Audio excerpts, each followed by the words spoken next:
kita ini di dunia ini mungkin seperti anjing dan kucing di perpustakaan, melihat-lihat buku dan mendengar percakapan, namun tidak paham sama sekali maknanya. Jadi ini sindiran pada kita. Kita ini hidup di dunia ini lebih sering tolah-toleh tidak paham, seperti anjing dan kucing di perpustakaan.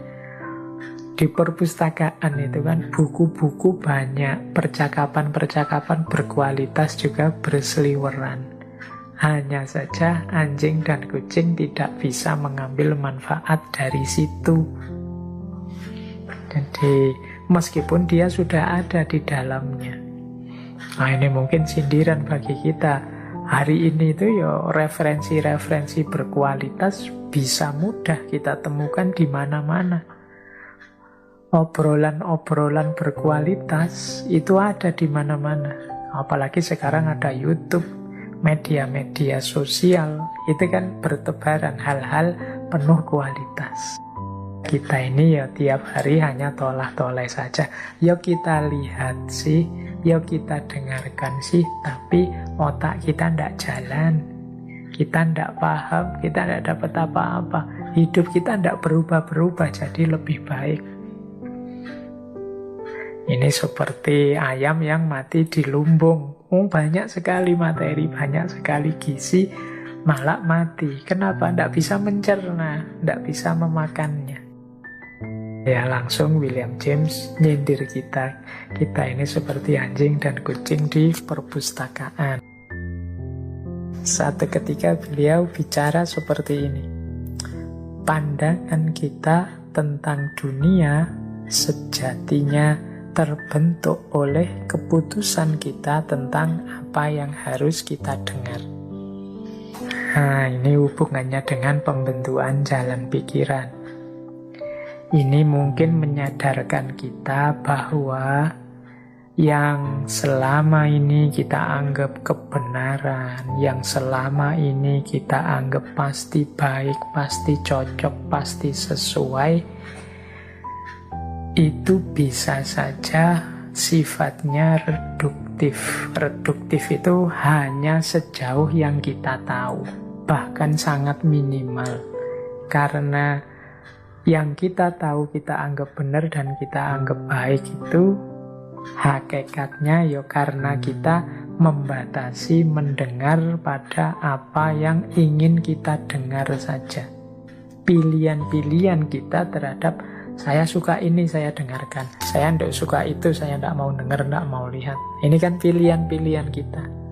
Sehingga akhirnya ya seperti itulah cara berpikir kita. Sementara yang kita buang, kita sisihkan tadi, sama sekali tidak jadi pertimbangan berpikir kita. Sesempit itulah hakikatnya kebenaran yang sekarang kita yakini.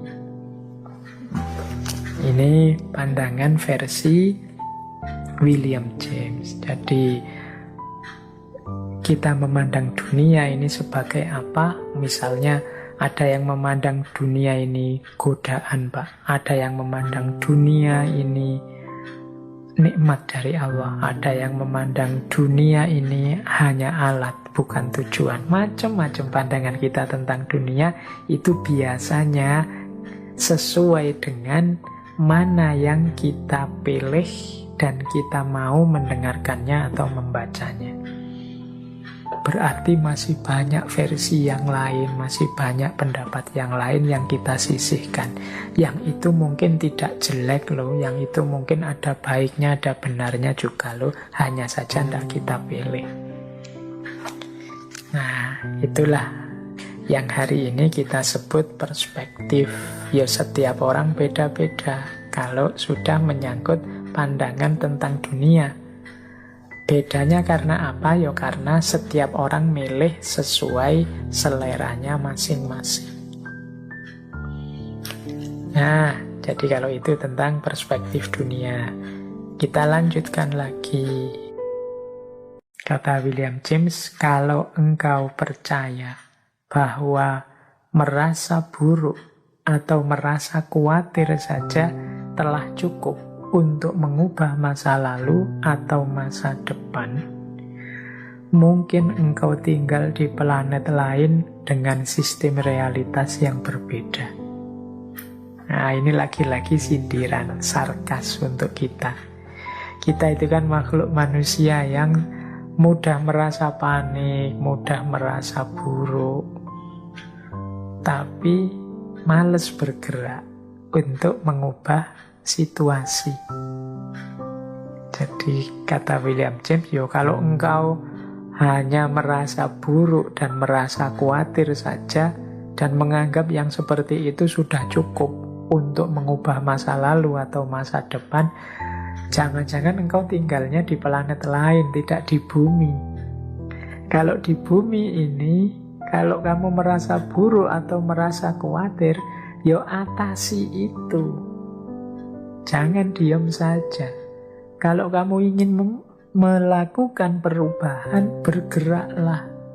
Lakukan sesuatu. Kalau kamu hanya diam saja, mengeluh saja, menggerutu saja, merasa buruk, merasa khawatir, itu kan menggerutu, sambat terus, tidak akan ada perubahan. Perubahan itu terjadi kalau engkau berusaha melakukan perubahan, tidak hanya merasa buruk dan merasa khawatir.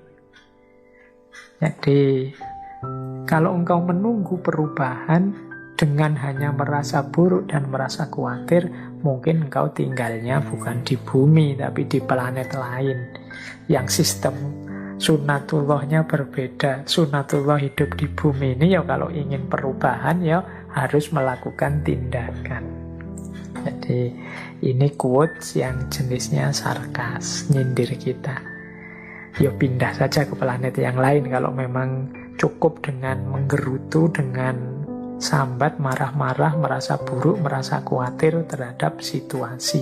Kalau ingin berubah, bergeraklah. Kalau sekedar feeling good bisa jadi faktor yang menentukan, mabuk akan jadi pengalaman manusia yang sangat dibenarkan. Feeling good ini mungkin kadang kita pakai istilah mood. Jadi merasa baik, merasa nyaman. Kita itu sering jadi makhluk yang nunggu mood, nunggu rasa baik, nunggu rasa nyaman dulu baru melakukan sesuatu atau baru bergerak. Mau melakukan apa-apa nunggu saya cari mood dulu ya, saya cari rasa dulu ya, cari feeling dulu ya, dan lain sebagainya.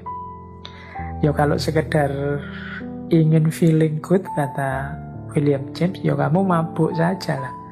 Saat kita mabuk itu kan kita fly, melayang, merasa enak, merasa nyaman, meskipun besok jongkir balik. Kalau sudah selesai mabuk, berarti mabuk itu jadi benar kalau memang sekedar orang mencari feeling good baru berkarya. Dianggap feeling good itu faktor yang menentukan. Kita jangan diam saja, jangan hanya mengandalkan rasa, perasaan, sambat, males, dan lain sebagainya. Kalau memang ingin perubahan, berubahlah. Jangan diam saja.